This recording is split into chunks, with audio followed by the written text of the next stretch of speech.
मौसा बड़ बड़ आखि करी छातु बनाओ माउसी भीतर को जाओ बड़ बड़ आटी करी निश्वास लियो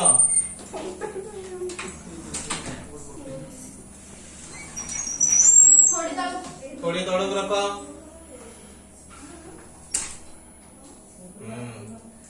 सॉरी मौसा काटिला अल्प टिके काटिला टिके सही जाओ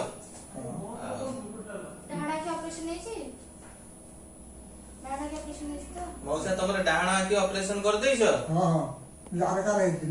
आ गोटे बाम आंखी ऑपरेशन हबो एथर तुम पूरा क्लियर देखा जीवो पूरा